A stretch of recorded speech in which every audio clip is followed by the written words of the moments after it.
Dang, jumped out. How do you react when one of boxing's pound-for-pound kings ends up in the hospital without warning, right after preparing for a fight meant to leave a lasting legacy? At this point, it's more than just a boxing match. Terence "Bud" Crawford, one of the sport's biggest stars, was blindsided during his usual routine. Meanwhile, Gerona Tank Davis, whose behavior seems increasingly out of control, turned a fight press conference into complete chaos. So, when people, what I got from that is he's a hater. If you don't know me as a person, let's say you don't like me. You don't know me. You feel me? And I don't give a fuck. Him. If everybody that's clean with, I mean, with him. Fuck. Question for you. You're a proud father. Now that Bud is back home from the hospital, he's finally breaking his silence, and what he reveals changes everything. It all began at the Canelo vs. Crawford press event, where tensions were already running high. The real trouble started behind the scenes. Tank hadn't even been scheduled to attend, but true to form, he showed up looking for drama. According to witnesses, Tank crossed paths with Crawford just as Crawford was stepping away from the stage for a short break. The spot wasn't covered by security cameras, but what happened there has become the center of controversy. Yeah, last one, because Shakur just came through. Talk to me about your relationship. You look like you was in a fight today. What? It's hot in here. You know what I mean? So it's cool, man. I mean, bringing him to this fight, getting him ready mentally, if not. According to insiders, heated words were exchanged and things quickly got personal. Before anyone could step in, Tank landed a clean punch. Security rushed in immediately, but the damage had already been done.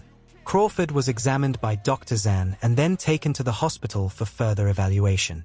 Shaken and visibly affected, he faced a moment no fighter ever wants to see outside the ring.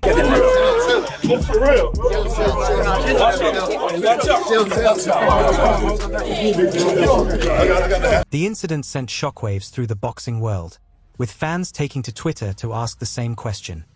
Why would Tank risk everything again? But lying in a hospital bed, Crawford didn't sound shaken or broken. He sounded focused. He reportedly said, "This doesn't stop anything. Canelo and I are still fighting. Tank is just a distraction." That statement alone revealed Crawford's mindset. The upcoming clash with Canelo Alvarez is set to be the most important fight of his career, and he refuses to let any cheap shot derail it. By brushing Tank off like nothing more than a buzzing fly, Crawford made it clear where his priorities stand. He would never even think about to come up to 154. What about 47 though? Yes, if he get to pick his opponent. But Tank would never come from 35 to 54. Y'all got into it on social media around that time. Is that just you being competitive, like when that happens? Or is it like... I just really don't like that dude. Why though? Cause I just don't like him. Like, I really don't like him. That's like, just not your cup of tea. That's just not your... Yeah, I don't like nothing about him. I just felt like, he just one of these little arrogant little dudes that's using what he got to shield him. He got a lot of security guards around him, and he in the limelight and stuff like that. But in certain situations, he wouldn't be acting like that. Do you like him as a fighter though? Yeah, he's a damn good fighter. Yeah, but like his core personality. To understand how it all began, you have to rewind. Tank, in his usual cocky manner, claimed he could easily beat Crawford if he just put on some weight. The comment wasn't just disrespectful. It was a blatant insult to a man who has dominated multiple weight divisions and secured the undisputed title at 147 pounds. Fight with you and Terence Crawford, look.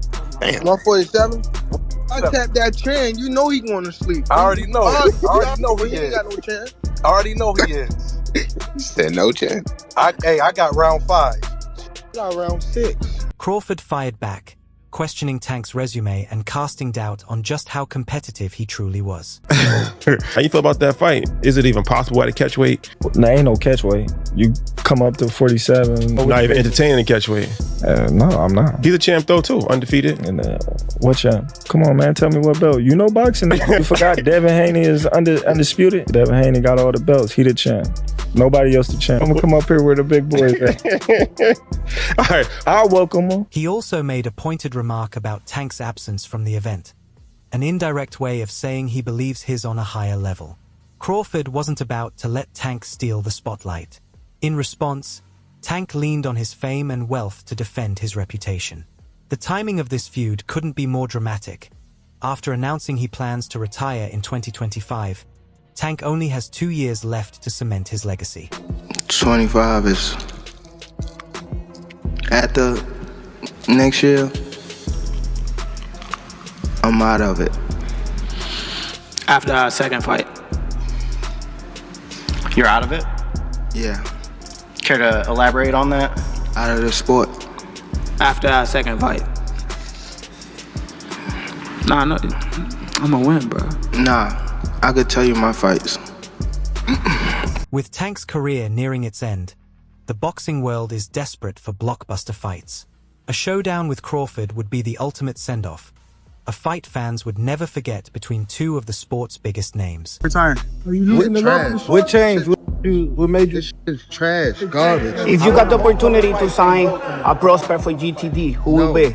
I'm out of it. Gervonta, something should have happened during this time, because when I saw you at the Frank Martin press conference, it looked like you were like the talks about retirement was not even discussed at this moment, and now it's something you keep on repeating. Is it just because obviously what you've done through boxing since you were a kid and everything? Fed up with the whole Where's Calvin Ford? Is Calvin Ford or Leonard Edelby? Usually they're around to. You think you might be gaining love for it though? You never know. Like say you got to walk today. But Crawford remains uncertain, and for good reason. Despite Tank's eagerness, Crawford isn't convinced the matchup makes sense for him right now. Tank gave a little prediction on the fight, talked about Errol has a metal shield and you have a glass shield. You talked about the punch resistance. What do you think of Tank's assessment, man? Don't see it. Don't see it. Could he get it in the future? Too little. I mean, you came up from 35, right? He ain't fighting no real guys at 47. Everyone's talking about Errol fighting the winner of Canelo and Jamel. Could you ever do that? Is that too much weight? Or? What, 168? Yeah. I ain't going up there. Right. So you got Canelo winning then, right? Then definitely. If he fighting at 168, definitely. Still, he hasn't ruled it out either. And with Tank preparing to face any challenger willing to step up in weight, the door to this clash of titans remains wide open. Gervonta Davis speaking about you. Is that ever a possible fight? Yeah, if he want to dare to be great, he can be like all the other fighters that moving up 2 weight classes and daring to be great. You would fight him, man. Tell him to come up there. He got to come to win 54. He said I got a glass chin, so tell him to come and touch it. Ooh. Wow, man. Gervonta said you got a glass. He said I got a glass chin. Tell him to come and touch it. At 147? At 147. I'll make 147 for him. Ooh, see, oh man. You're gonna have a pre-camp. Then what the people gonna say? Oh, he's beating up on little guys. I don't know. Let's be honest. Tank Davis doesn't look like himself these days. After serving time in prison, facing repeated legal troubles, and delivering a shaky performance against Lamont Roach, cracks are beginning to show in the Tank. Tank did that, so I know the guy in his eye, but they should have countered it. They would have countered it, would have went to Lamont Roach. What I didn't like about Tank, he was gassing up Lamont Roach way too much, and he was already talking about like retiring. He seemed a little distracted in the fight. That wasn't the same Gervonta Davis we're really used to seeing. It just lets you know how corrupt like these governing bodies are, bro. If that dude took a knee, not only did he take a knee, he's like, hold on real quick. Let me get this out of my eye. How is that not a point? Like, funny thing, bro, that's why I cut my braids off. I had braids and I had the same thing. I went through the same when I fought Andre. That burning my eyes, so I cut that. Rather than making amends, he seems more focused on chasing attention. He shows up at press conferences for fights that aren't his, stirs unnecessary drama, and even throws shade at Jake Paul for being all about money, while failing to focus on the best fighters in his own division. After Canelo, obviously, didn't materialize, was the next one Tank? Yeah, I mean, that was on the 1 yard line as well, but he has to rematch, Lamont Roach. He wants to get that back, and then we'll be back in discussions with Mr. Gervonta. But man, this is the nature of boxing. You have massive fights on the 1 yard line and things just fall through. As you're watching it, like he was a gigantic favorite, and this is on the heels of the Canelo thing, are you like, what the fuck is going on here? I don't know though, because I never really thought Tank was that good. It would just take the right fighter to pick him apart, to be honest. Someone who had high activity and wasn't afraid of his power. So I always saw so many holes in his game. So to me, it wasn't that surprising that someone finally gave him some good work. If you do fight, what weight would it be at? 195. Oh, wow. So he would go all the way from 40 to 95? Yeah, I mean, it would be an exhibition. Okay. But, and so what does that mean? Is that 3-minute rounds? Yeah, 10 3-minute rounds. And when you say exhibition, like, what are the restrictions on that? No restrictions, just the fact that like we couldn't actually get it professionally sanctioned. Okay. Is that still of interest to you? Like if he wins the rematch and you beat Julio, is that of great interest to you later this year? For sure. Now, instead of proving himself under the bright lights of the ring, Tank put his hands on Crawford in a backstage hallway. That version of Tank didn't win anyone over. The same fans who once bought into the Floyd Mayweather hype machine that carried him to stardom are now seeing a fighter who looks lost. Tank is done. Tank is hung him up, shoes off, get the bag, put a plaque up, he done. Tank is done. When you say done, you mean like not fighting anymore? Tank is checked out mentally. Tank is gone mentally. Tank looking for the big bag, of Jake Paul, Pacquiao, something sort of, and he's looking like, hey, I'll see you later. Tank is standing. He's not gonna fight Shakur Stevenson at all. I don't care how much money Turkey offered, give him 4 Lamborghinis, whatever. Tank ain't taking that fight. On top of everything else, Floyd Mayweather has made his stance clear. He's no longer standing with Tank. Floyd openly sided against him, especially after Tank allegedly went too far by dragging Crawford's family into the feud. For Tank, that must sting. The very man who built his career and elevated him to stardom is now stepping away. The truth is, without Floyd, Tank might never have reached this level, and that's a reality he can't ignore. Meanwhile, Crawford doesn't even need Tank. His focus is locked on Canelo Alvarez, the biggest star in boxing, in a fight that could redefine his legacy forever. Remember, Crawford already dominated Errol Spence at 147 pounds, and now he's stepping up to face the pride of Mexico. This clash is about more than just belts. It's about proving who truly is the pound-for-pound king. Crawford has made it clear to the press. Tank is nothing but a distraction. Compared to Canelo, Tank doesn't even matter. And when you stack them side by side, the difference is obvious. Tank looks small next to both Crawford and Canelo. He's trying to insert himself into a world where the stakes are much higher, but the whole situation feels like a recipe for failure. I feel I got the speed over Canelo. I got the reach over him. He might got the size, the power. I got the better skills, boxing skills. Would it be more of a cat and mouse? The reality is Canelo does put people out. From Kirkland to Amir Khan to just... Don't do obviously, I'm just saying, man. No, but he's not. Kovalev was older.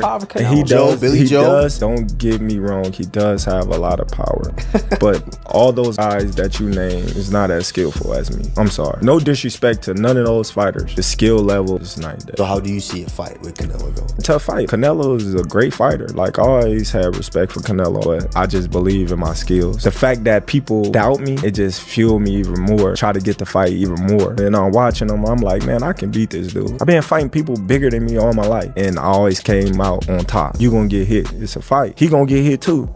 It'll be good. Size isn't always everything in boxing, but at the very top levels, it can be the deciding factor.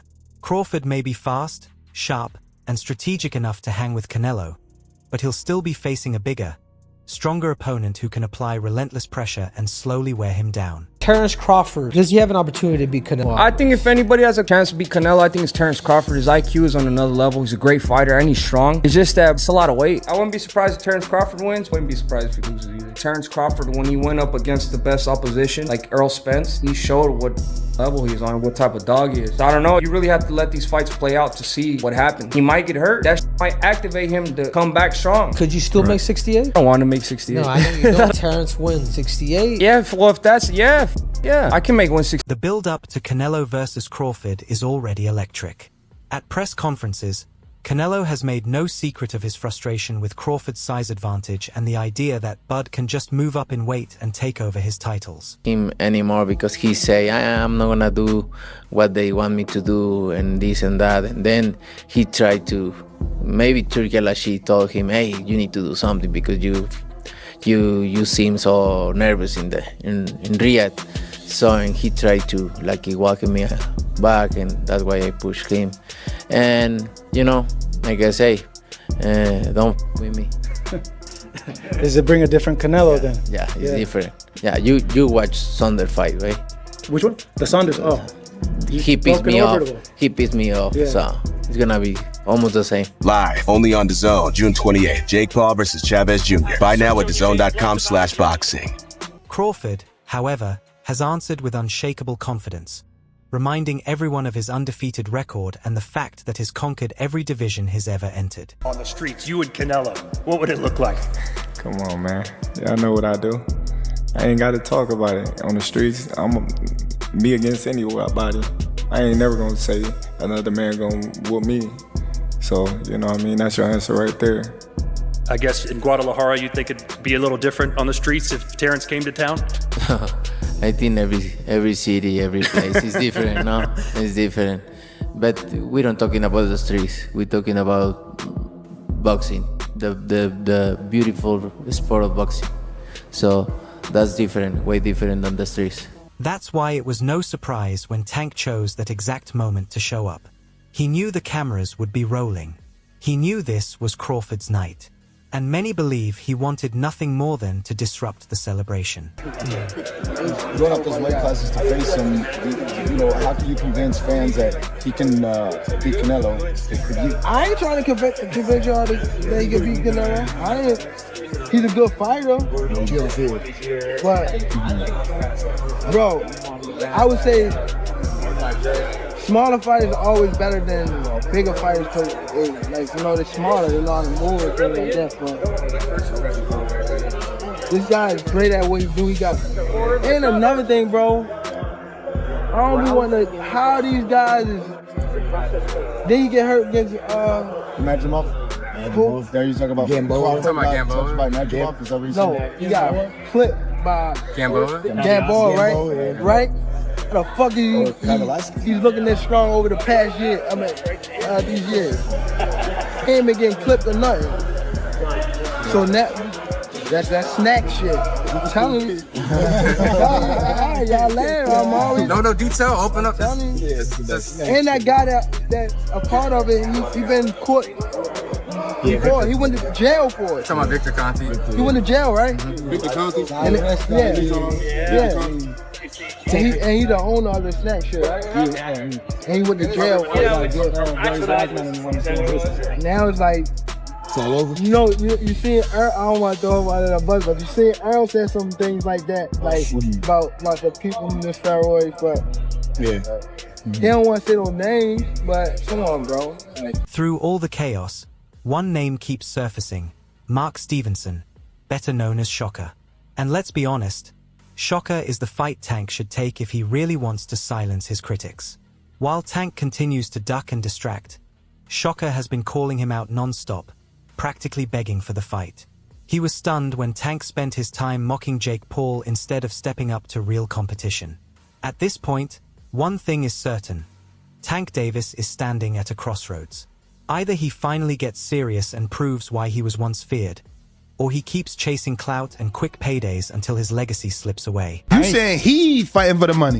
You ain't saying Mayweather the promotion trying to make the most money off of Tank possible. You saying he fighting for the money. If he said he went in there 0 times and requested the big fights, obviously he don't really care about the big fights. He just want to get the money, in which he's doing a good job at. I mean, maybe he just let his team, come up with who they think should be next for him, and maybe that's why he hasn't gone in there, because anytime we see him, hear him after a fight, well, who, got to sit down with Calvin and the team and Floyd and London, and you know, they gonna come up with, you know, whatever. And that brings us to the end of today's story. Don't forget to subscribe, hit the bell icon so you never miss an update, and drop your thoughts in the comments below, because this fight drama is only just getting started.